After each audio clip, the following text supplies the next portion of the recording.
To Ask the Divorce Whisperer. I'm your host, Marta Papa, and we're so glad you're joining us for this Facebook Live event where our goal is to demystify divorce so you can understand it. We do this the first and third Friday of every month at 1 p.m. Central Standard Time. And I go live on the Divorce Whisperer Facebook page and interview a divorce expert about their role in the divorce process and how they help people through divorce. And I always ask them the following question. If you could give one piece of advice to a good friend who's going through or considering divorce, what would that advice be? And you can ask questions of this expert that I'm interviewing today if you write in the comments section below. So let me tell you a little bit about Bryan Pearlman, who's our guest today. His bio is so good, so I want to read it for you. It's Dr. Bryan Pearlman. He's an educator and a therapist. He holds a doctorate of education from Maryville University and a master's of social work from Louisiana State University and a master's of education from Lindenwood University and a bachelor's education from University of Missouri. So he is well qualified. Dr. Pearlman is a former school principal and teacher and a keynote speaker all over the country, and an adjunct professor. He's the author of 2 books. The first one, well, I don't know if it's the first, but the one I'm familiar with is Maslow Before Bloom, Basic Human Needs Before Academics. Here's a copy of it. I'm assuming you can get it on Amazon.com. It's an awesome book. And another book, Whatever It Takes for All Students to Succeed in School and Life. And I'll just preempt and say that really is his mission in life, is to help children in the school system or outside of the school system who just kind of get looked over. They have some kind of an issue, and teachers don't teach to that, and they just get left behind. And he's here to make sure nobody gets left behind, no student gets left behind. He's also the co-founder and a board member of the mental health nonprofit Distinguished School of Mental Health and Wellness. He's certified by Missouri and Illinois Supreme Court to provide conflict resolution services for divorce, parenting, and other civil matters. So without further ado, I want to introduce Bryan Pearlman to you, and I'll let him say hello to you before I ask him that question that we start with everybody. Hello, everybody. Marta, it is such an honor to be here with you today. Thank you so much for letting me join you. And it's my pleasure to have you here because you have so much information, and it all fits in with my office and our theory of how to help people through divorce. I'm a lawyer. You're a PhD. Educator, therapist, psychologist, and former principal. You come from the ranks and you go back to those ranks to help children. And some of those children are probably children of divorce or children of people that are considering divorce, and that's part of the problem. They're caught in the crossfire. So you have so much hands-on experience. I'm just privileged that you're here to share information with people that might be considering divorce. So thank you so much for taking your time to join us. And let me ask you that question. If you had a good friend, someone you really cared about, and you could only give them one piece of advice about divorce, what would that be? So you can answer that. That's a great question. And certainly I'll answer that. My advice really has to do with being really proactive early on in a situation. That it seems like a mistake that people coming together, being together, and then growing apart, the mistake they make is that I think they often wait too long, right? That there is a communication gap. We haven't learned compromising. We haven't learned as people, individuals, and I think sometimes maybe guys worse than women, learning to be open and being vulnerable and understanding that our emotions and having emotions is what makes us strong. Not looking at that as a weakness, and really looking at ways so that we're coming together rather than growing apart. It's really important that we, work on that. So it seems to me that that's the first piece, is that even getting into a relationship, you should be seeing someone, talking to someone, understanding things.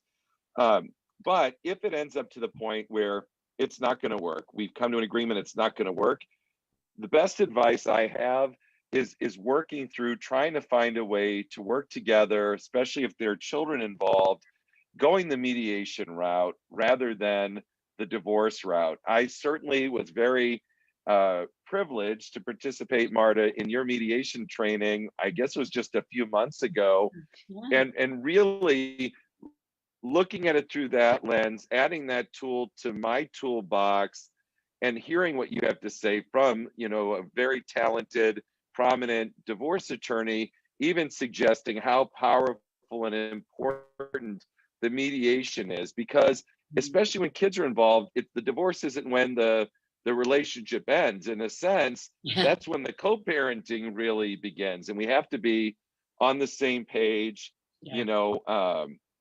Planning for that. Even in the worst breaks that I've seen, the positive that's come through that is the fact that there are children as a result of it, Yeah. and we do have a big impact on how they are going to be now and in the future. And you're right, as a teacher and principal, a lot of the kids that struggled were kids that were dealing with conflict in the home, dealing with, parent versus parent, nobody taking the time even to tell the child it's not their fault, right? It's Right. not their fault at all. It's a grown-up's thing. So that's my answer to your question. I think that's awesome advice. And I can say after 11,000 divorces and 4,000 plus mediations, that absolutely rings true with every one of them. The longer they wait, sometimes they're already across the bridge and they burned that bridge and they can't come back. And so uh, as soon as there's some conflict, or as soon as there's some uneasiness after they're married, and uh, and there are therapists and educators that have written books on 7-year itch and the 15-year, and it all comes down with how long you've been married and how you negotiate power in different areas, who gets to decide what in different areas of the marriage. Nobody tells them they're going through a normal process, and if they're not in therapy with a good therapist, and nobody tells them how to resolve that. And so I have people reconcile at my table when I'm mediation. That's not my job. I mean, I'm not against it, but my goal, I'm not trying to put Humpty Dumpty back together again. That's not what they hired me for. Um, but they'll say, nobody ever taught us how to respectfully negotiate with each other about our most important needs, and which ones, that's okay, don't have to do anything about it, but here's my lines in the sand of what I need. And knowing that it's reciprocal, like you talked about, you said learn to compromise and to negotiate. It's reciprocal, and if they can learn to do that, they probably wouldn't be in my office. But sometimes they can learn that in my office and stop mediating and reconcile. So I've had a lot of people do that, and I'm like, how did that happen? And they're like, you're the first person. They skipped marriage counseling, or they went to marriage counseling too late. So the earlier, when you got a problem, the earlier you start addressing that without just running out to divorce lawyers, the better off you're going to be. I just took a call this morning from someone asking about mediation, because he and his wife are pretty. He said they're pretty amicable, and they have 2 children, and they want to make it stay that way. And my advice to him was, you know, the way you divorce, if you go hire pit bulls, it's going to be $50,000 in 2 years. All right. But short of that, they're going to teach you how to fight harder and meaner and go on stage in the courthouse and have it written down in a court document that people can subpoena and get information that you said. And there's and there's people in the courtroom listening to what you're saying, and your in-laws will never forgive you for what you said about their son or their daughter. And but those are the grandparents of the children. And so it starts the Hatfields and McCoys with the in-laws. And the statistics are it takes about 2 generations for the Hatfields and McCoys to calm down, and those two groups of people that were connected by this one marriage to come back together. That's a really long time to wait for Uncle Matt or Aunt Susie to dote on your children. And your kids can't get enough love, and you deprive them of that if you fight, fight, fight. And so even the caller heard me say, if you can just try mediation, you can stop if you need to and it doesn't work. But if you can just try it, you're setting up a system where the whole family still has permission to love the children. And grandparents can still go to graduation and birthday parties and weddings and see children be born, grandchildren be born, and nephews be born. And if you don't, what you learn to do is fight, and then that's what you do for the next 10 years.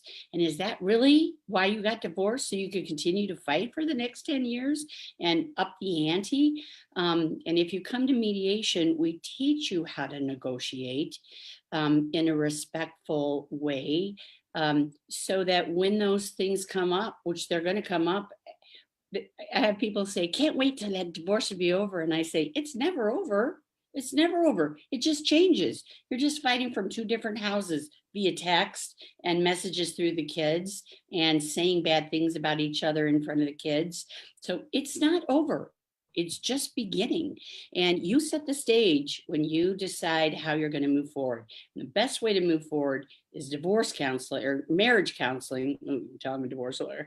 Marriage counseling at the beginning to see what has gone awry and what can you resolve now. And that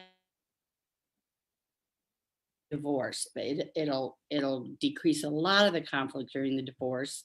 And that's where kids get hurt. They don't get hurt by divorce, they get hurt by conflict between their parents that they can't control, that they feel responsible for, and they're the victims of. They're the whipping boys of that, of the parents, with messages going back and forth and such.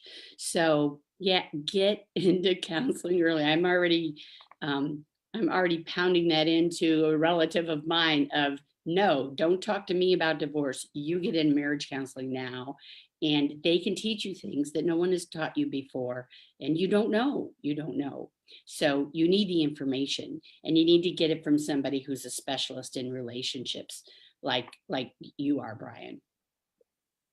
And it's interesting, in our practice, there are three of us now, three here.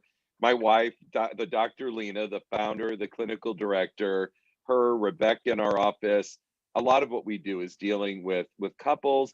A lot of what we're dealing with is individuals and their role in the couples, and sometimes seeing that the couples thing isn't working for communication and compromise and other reasons. Sometimes there's something going on with one of them, and they're not being open, they're not being vulnerable, they're not seeking help in their self.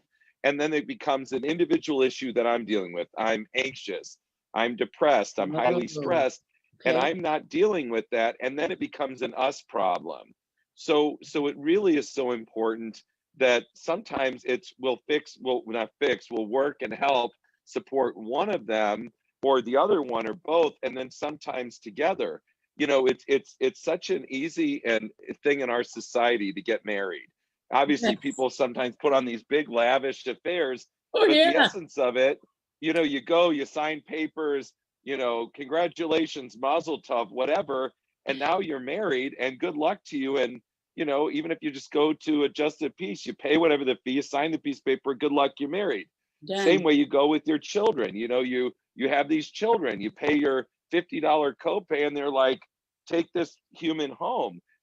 I think right from what you said earlier, nobody teaches people how to be in a relationship. Nobody teaches that. Nobody teaches people how to be a parent.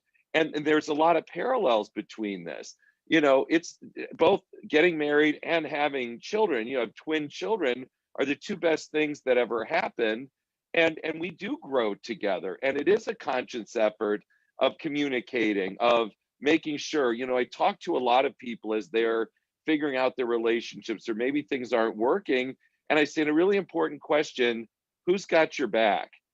Do you feel like your partner has your back? And if the answer is no, let's figure out why. It's that trust fall. You put your arms out Yeah. and you fall backwards. And I've worked with people who aren't even that upset with each other. It's like, I'm not sure he wouldn't be playing with his phone, or she wouldn't be talking to a friend, and I'm going to fall and split my head open. To me, that's a conversation to have. And Yeah. what does it mean? It means that we're not always going to win. And if we look at it, in education, we did things where we talk about collaborative problem solving. We try and look for a way that everyone can walk away and feel like they won, like it is in mediation. So when I'm communicating, I want to go on vacation to Florida, you want to go to California, that could kill a trip. But instead, let's figure out a way to compromise. Is there a way we can meet in the middle? Is there a way that, okay, well, I'll go ahead and you'll take this one, I'll take the next one. I want to get a car. Well, have you thought about this? Maybe we'll consider this. Or I want to go out with my buddy. You want to go with your buddy? Who's going to watch the kids? But just having this conversation, being open, not letting emotions grow legs. I talk a lot to Yes. people that Good. when you're going 10 miles an hour, you can slow down, you can stop, you can change directions anytime. When you're going 100 miles an hour and you're locked in, you're not slowing down, you're not stopping, you're not turning left and right at all. It's the same thing with relationships. When we've let this thing grow legs, and now it's a big emotion, you experience these big emotions, adrenaline starts pumping and cortisol starts pumping. The problem is you lose your ability to communicate, reason, problem solve, critical think. Great things to have adrenaline go when you're running away from a mountain lion.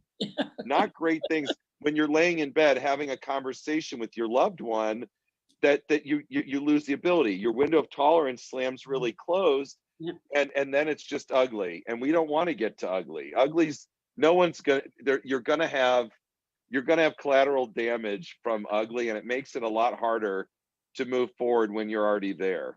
Yes, couldn't agree more. And I love your comment about emotions growing legs, where I see people, they're fighting just for the sake of fighting. And I'll point it out and they'll say, no, I'm not. But they are. They're millionaires fighting over forks. You know that forks really are not an issue when they could buy Williams and Sonoma and all the forks there, all right?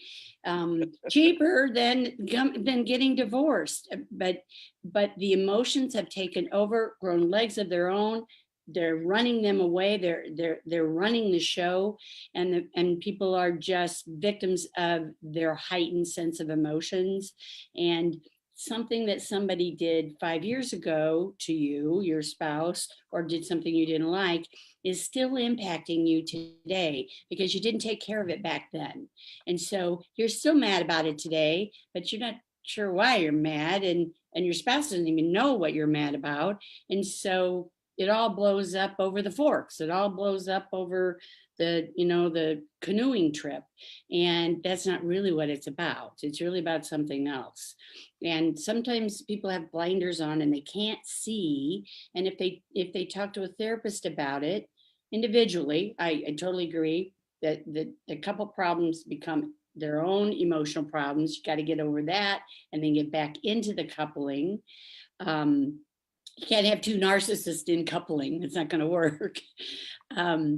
And it just takes over their lives, and they don't see any way out except I'm just going to leave. It'll be better if I leave. Guess what? It's not better if you leave.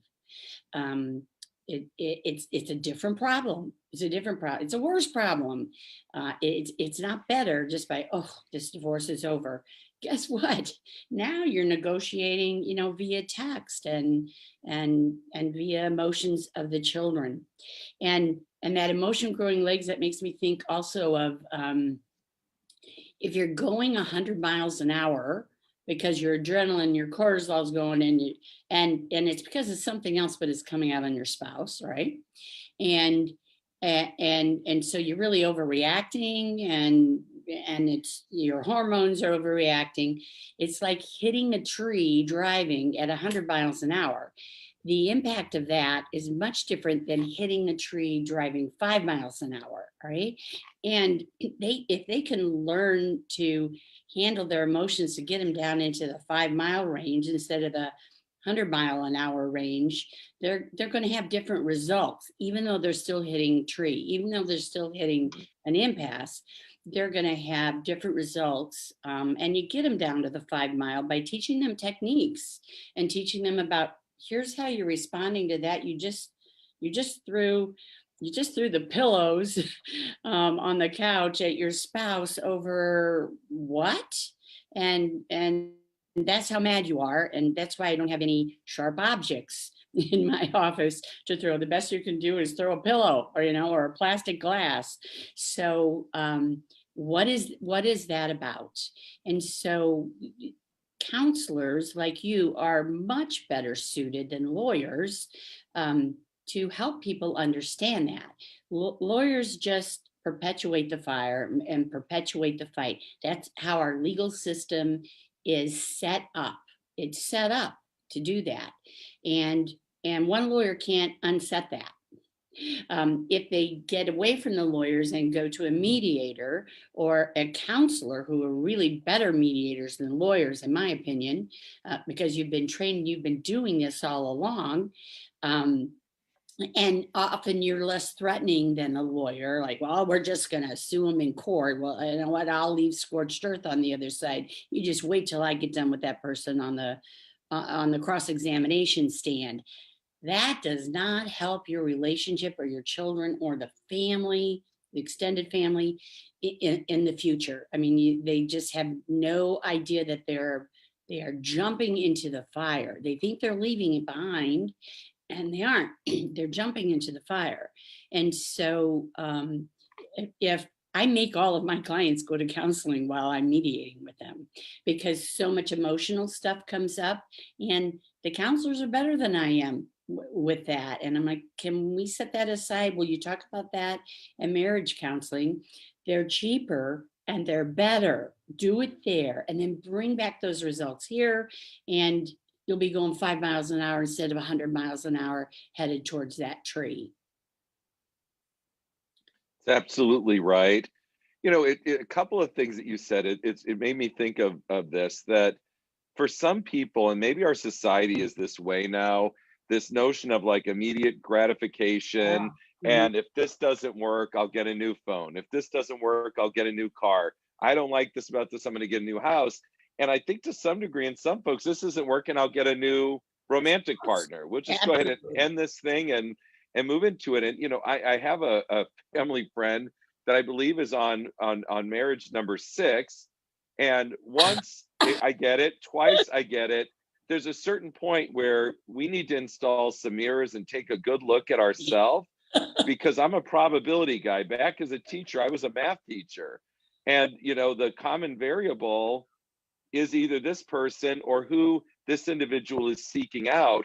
Yeah. That was one point. The other one is this notion of anger and scorched earth, and I'm going to stick it to you, and I'm so mad.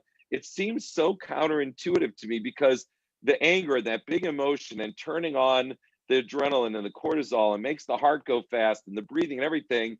It's like driving a car, literally, as long as you can for 100 miles an hour, it's going to break down. So what I'm actually saying is, I'm so mad at you, I'm going to poison myself to show you. It doesn't make any sense, because that's really what you're doing to your body. So for a lot of times, it is really getting people to recognize, as a couple, as an individual, the signs that our bodies are sending to us. I know sometimes like I'm upset about something or a big thing and they're like, why are you so loud? And I'm like, I'm not so loud. I'm like, oh, I am so loud. I don't know. Or why do I feel it beating here? Why am I perspiring?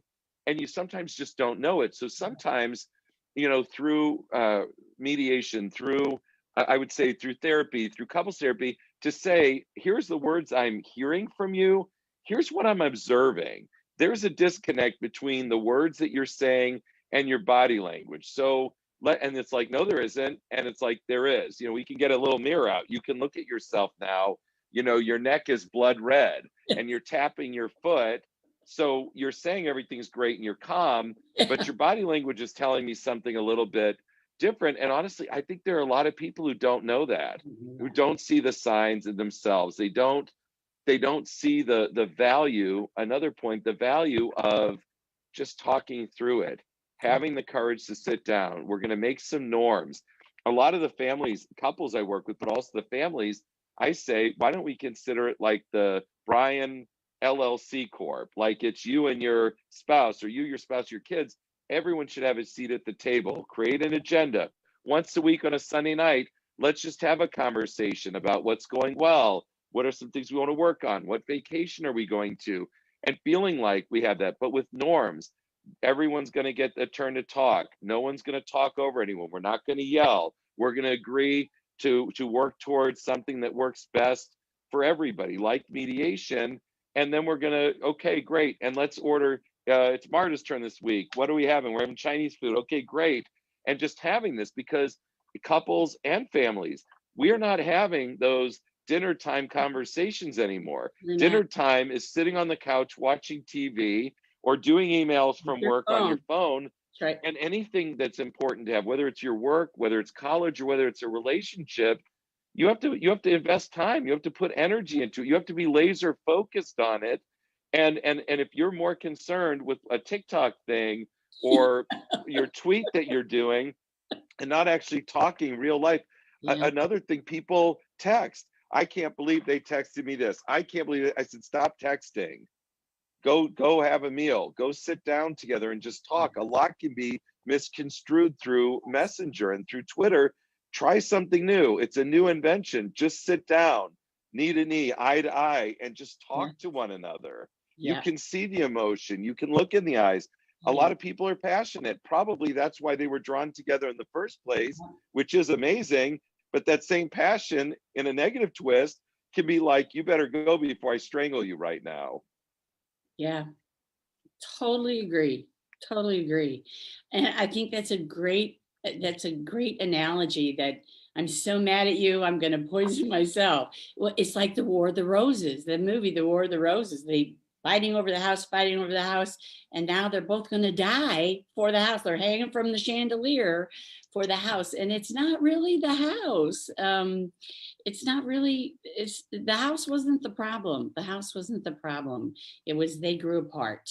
And if they can come back together, the house is not going to be the problem. But they put the problem on some object or their spouse, that they're the problem.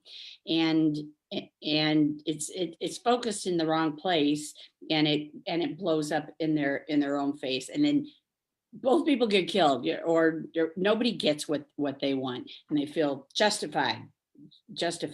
It's not about justified. It's about, how can we stay together? And I totally agree about the instant gratification.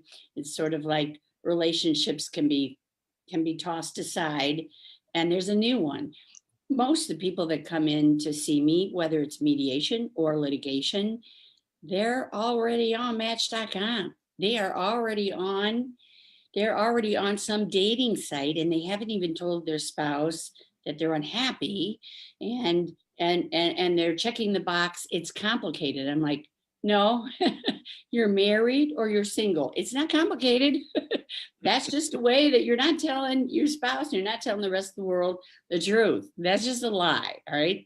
And so it may feel complicated, but you're either married. There's no box for complicated on your IRS forms, right? On your tax forms. There's no box for that. It's married or single. All right. Or we're going to file separate married. There's no box for complicated.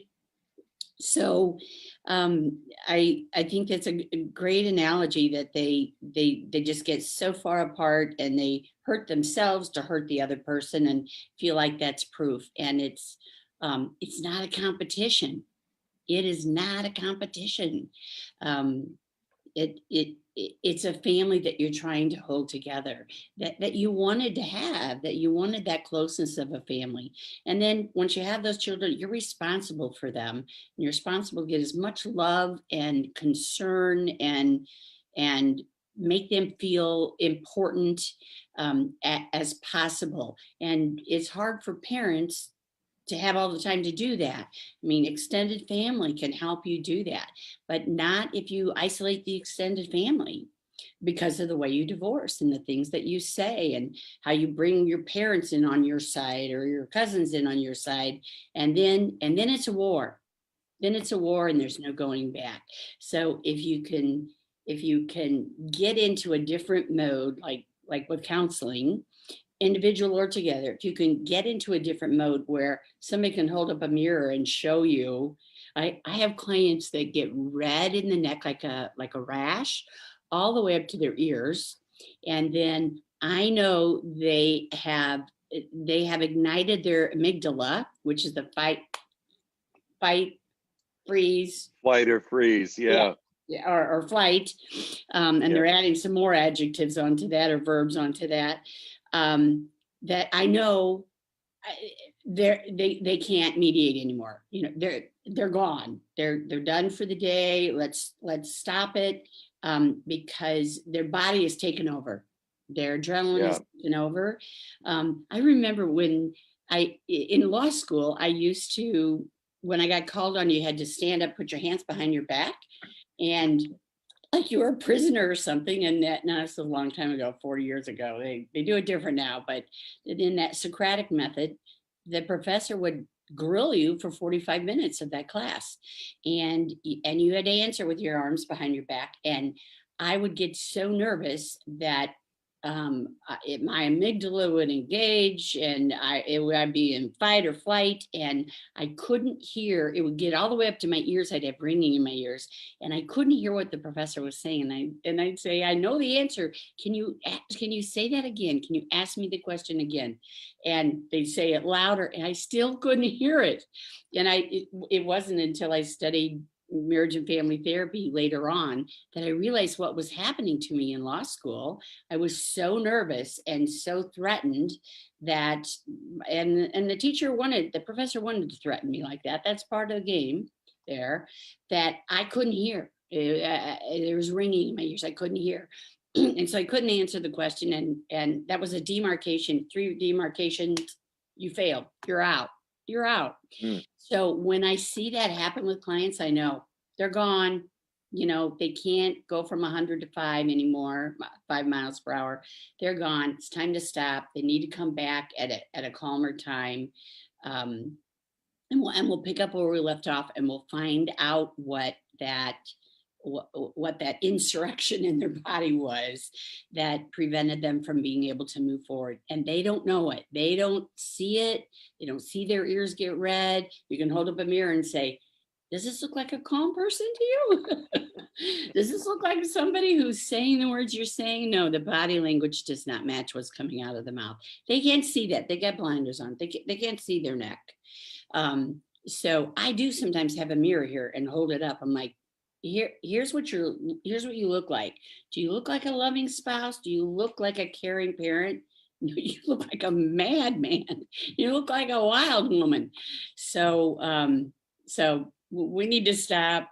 You need to go back to the counselor, work on some strategies there so that you can come back into the decision-making process, which is what I do, the mediation, the decision-making process, less afraid, less threatened, not trying to kill the enemy, and really you're killing yourself and hurting your children, and address these issues, because these issues need to be addressed. Whether you're staying together or whether you're getting apart, it needs to be addressed. And hopefully your life afterwards is better than when you were married. Otherwise, why did you file for divorce?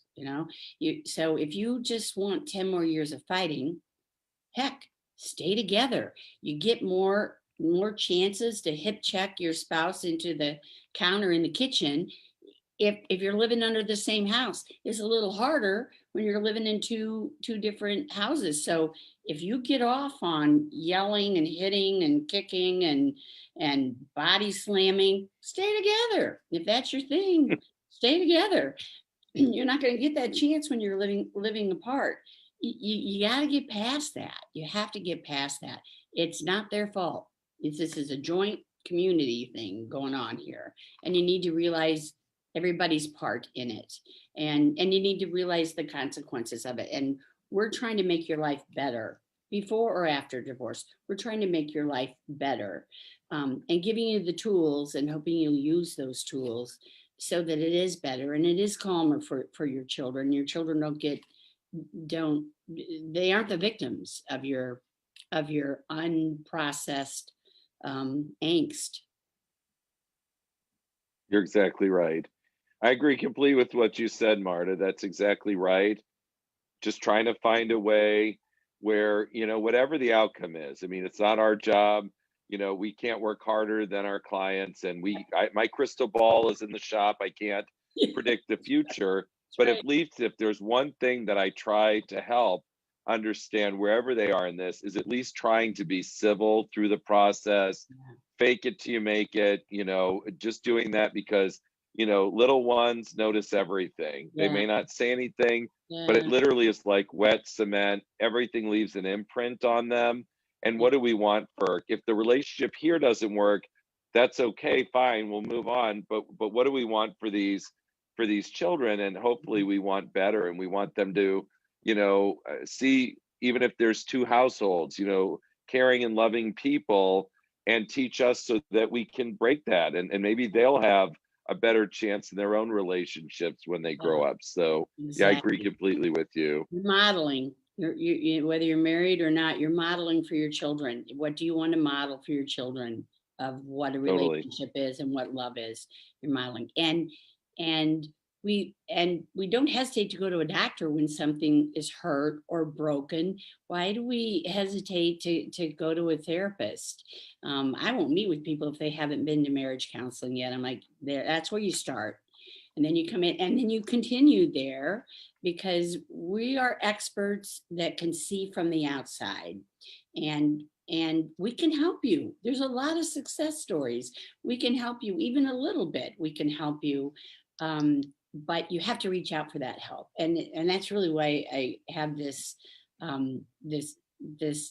Facebook podcast, or what's it called, interactive um, uh, Facebook Live group, so that people can see here are all sorts of experts like Bryan who can help us through this process. And you wouldn't try and take your own gallbladder out. You would go to a specialist and have them help you. And so it's legal to do it. You can just go in and get a butcher knife in the kitchen, take it out, but it wouldn't be very successful. And so why would you try and do that in this huge life-changing thing when there's other people involved? Why wouldn't you go seek out some advice or some experts to help you? And your divorce lawyer is not your expert. Your divorce lawyer has their own agenda of how they're going to take you down this road, and it's not a good road. Well, the judge has his own agenda or her own agenda where they're going to take you down this road, and it's not a good road.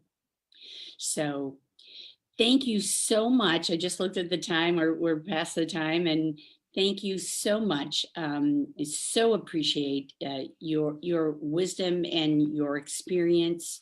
I want to leave it to you if you have any last comment you want to make. Oh, and we record these broadcasts, and we put them on YouTube. And so if you're listening to this broadcast and you think, oh, I have a friend that could really benefit from that information, go to YouTube, type in Marta Papa. All the podcasts are, all of the live interactions are recorded. They're there on YouTube. They're free. They're labeled so you know which expert and what they talked about. So you can refer a friend there who could use this information, and find out how to reach that expert if you want to talk to that expert. But Bryan, before that, in case they don't want to go to YouTube, can you tell people how they can reach you if they would like to use you as an expert in this struggle? And I'll just thank you, Marta. And I'll just throw out that we have 3 outstanding therapists here, Rebecca, Lena, and myself. I mean, all very talented, all, equipped to deal with family things, couple things, kid, teen, grown-up things. The best way to find us is on the internet, STL, short for St. Louis, stlmentalhealth.com. Phone number for the office is 314-942. I hope people have a pen with them. 1147 314-942-1147. And we work really hard. We're here 6 days a week. Yeah. And our goal is anyone reaches out, they'll get in a couple days, possibly even sooner than that. If people have the need, we don't want them waiting. So it's just been such a pleasure, Marta, being a part of this. Thank you so much. Good. Our goal is to help people with their life and help people through life occurrences like divorce. And there's more people than your divorce lawyer. Go look for help in these other places. So, and I can't recommend his book enough about kids. Maslow Before Bloom. You got to start at the bottom with meeting your needs before you can get up to self-actualization. So I love the work that you do with schools and school systems. I'm so glad that they ask you to be keynote speaker all the time, all over at all different schools systems, and for teachers, because teachers need this information too. They need this information encouragement, because they're often another person in the pie of this family that's in distress, this family that's in dysfunction and doesn't know how to get out of it. So a teacher is often a teacher can often tell before the parents know that they're in trouble because the child's acting out. Yeah. So totally. Well, thank you so much. And we'll be meeting again in 2 weeks. And next week will be 2 weeks from now at 1 o'clock, we'll be meeting with a certified professional coach who does life coaching. Her name is Laura Sulkin. She's just a delight. It's another resource that you can use before you get to the divorce lawyer, or even if you're in the middle of divorce, to help you keep some sanity around the insanity of the divorce court system. Great. So till then, we wish you the best. And again, thank you for your precious time, Bryan. Sure appreciate it. Thanks, Marta. All right. Bye.